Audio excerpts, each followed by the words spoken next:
کہتے جی کیسے پتا لگے گا ہمارے اندر کیا ٹیلنٹ ہے؟ کہ ہمیں کیسے پتا لگتا ہے کس کام کے لیے ہم بنے ہیں، کس چیز کے لیے بنے ہیں؟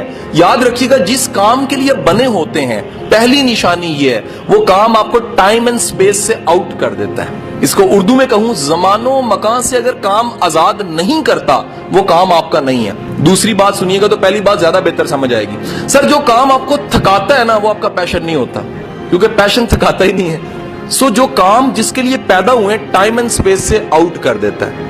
جو کام آپ کو تھکائے وہ کام آپ کا کام نہیں ہے۔ قدرت جس کام میں آپ کو جس سانچے میں بنا، قلم جسے لکھتے ہیں وہ لکھنے کے لیے بنا ہے، ختم ہوتا ہے تو تھک جاتا ہے کیونکہ ختم ہو گیا نا، وہ اس کی ڈیتھ ہو گئی۔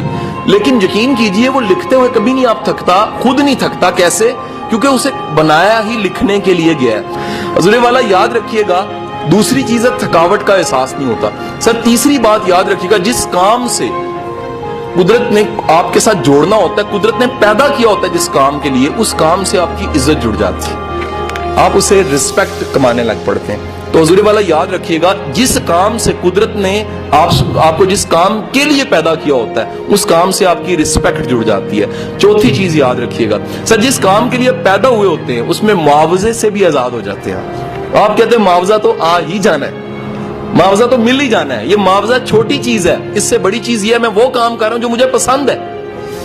حضور والا یاد رکھیے جس کام کے لیے پیدا ہوتے ہیں اس کام سے تھکتے نہیں ہیں، جذبہ لیتے ہیں۔ کام عام طور پہ تھکاتے ہیں، مزدوری تھکاتی ہے نا، شام کو مزدور تھکا ہوتا ہے۔ جس کام سے آپ خوش ہوتے ہیں اس کام کو کر کے بھی آپ خوش ہوتے ہیں۔ جب کر کے خوش ہوتے ہیں تو آپ کا اگر کوئی ٹیچر اوریجنل ٹیچر ہے نا وہ یہ کہتا ہوگا کہ میرا یہ ٹیچنگ میرا جنون ہے، میں پڑھا کے خوش ہوتا ہوں۔ یہ کام ایسا ہے جو کیا کرتا ہے آپ کو چارج کرتا ہے۔ Better answer. نیکسٹ یاد رکھیے گا قدرت آئیڈینٹی دے دیتی ہے، شناخت۔ اب نتیجہ یہ ہے کہ آپ کسی بھی نام کو لیں اگر اس نام کے ساتھ شناخت نہیں جڑی، نام نہیں جڑا، تو یقینی بات ہے اس کے پاس کوئی ٹیلنٹ اس چیز کا یہ نہیں ہو سکتا کہ ٹیلنٹ نہ ہو اور بندہ فیمس ہو جائے، امپاسبل۔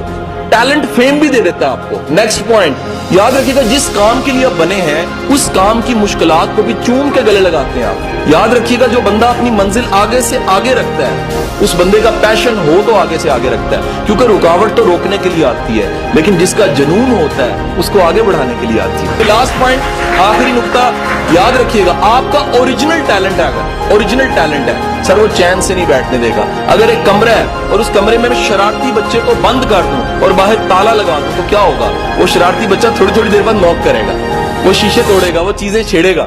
سر آپ کا ٹیلنٹ بھی شرارتی بچے کی طرح ہی ہوتا ہے، یہ چاہتے نہ چاہتے آپ کو بار بار کہتا ہے آ کے کہ کس انجینئرنگ میں پڑھے ہو اس کام کے لیے تم بنے نہیں ہو، کس CSS میں پڑھے ہو اس کام کے لیے تم بنے نہیں ہو، کس کام میں پڑھے ہوئے ہو، کیمسٹری میں پڑھے ہوئے اس کام کے لیے تم بنے نہیں ہو۔ تم اس کام کے لیے بنے ہو جو تمہیں بار بار قدرت اشارے دے رہی ہے، قدرت بار بار دنیا تمہیں آ کے کہتی ہے، تعریف ملتی ہے، تنقید ملتی ہے، بور ہونے لگ پڑتے ہو۔ یہ سارے آمنز ہیں، اشارے ہیں قدرت کی طرف کہ کن کاموں کے لیے آپ بنے ہیں اور کن کاموں کے لیے آپ نہیں بنے۔